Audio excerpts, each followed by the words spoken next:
America में राष्ट्रपति पद के चुनाव के लिए मंगलवार को वोटिंग होगी।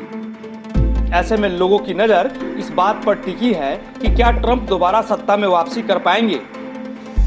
इस बार डेमोक्रेटिक उम्मीदवार जो बिडेन और रिपब्लिकन उम्मीदवार और मौजूदा राष्ट्रपति डोनाल्ड ट्रंप के बीच कड़ी टक्कर है। तो वहीं उपराष्ट्रपति पद के लिए डेमोक्रेटिक उम्मीदवार कमला हैरिस और उपराष्ट्रपति माइक पेंस के बीच मुकाबला है। हालांकि कई राजनीतिक जानकार मान रहे हैं कि ट्रंप चुनाव हार सकते हैं, क्योंकि इस बार जो बिडेन का पलड़ा भारी लग रहा है। आपको बता दें कि भारतीय समय के मुताबिक मंगलवार शाम 4:30 बजे से अमेरिका में वोटिंग शुरू होगी। इस बार मतदान सुबह 6 बजे से रात 9 बजे तक होगा। अमेरिका के सभी 50 राज्यों में एक साथ वोट डाले जाएंगे। चुनाव दिवस की पूर्व संध्या पर कम से कम 9.2 करोड़ लोग पहले ही मतदान कर चुके हैं। अमेरिकी मीडिया रिपोर्ट की माने तो वहां की कुल आबादी में करीब 25.7 करोड़ से अधिक लोग 18 साल या फिर उससे अधिक के उम्र के हैं।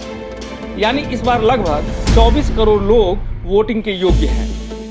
हालांकि ये अभी पूरी तरह साफ नहीं हुआ है कि इस बार वोटिंग के दिन यानी 3 नवंबर के रात में ही चुनाव परिणामों का ऐलान किया जाएगा, लेकिन नतीजों का अनुमान वोटिंग खत्म होते ही मिल जाएगा।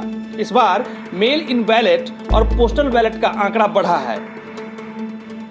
पेंसिल्वेनिया और मिशिगन के अफसर कह चुके हैं कि काउंटिंग में उन्हें 3 दिन लग सकते हैं।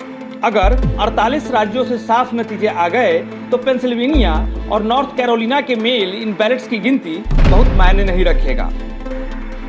अगर मुकाबला करीबी हुआ तो नतीजों के लिए 3 दिन इंतजार करना पड़ सकता है।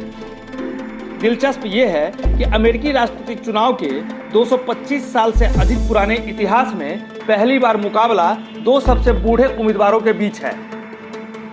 व्हाइट हाउस के लिए दूसरी पारी हासिल करने में जुटे डोनाल्ड ट्रंप 74 साल के हैं, तो वहीं जो बाइडेन 77 साल के हैं।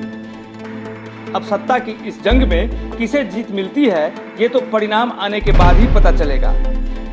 लेकिन एक बात साफ है कि जॉर्ज वाशिंगटन से लेकर अब तक हुए राष्ट्रपतियों की कतार में 2020 की चुनावी दौर का विजेता अमेरिका का सबसे बूढ़ा सुप्रीम कमांडर होगा।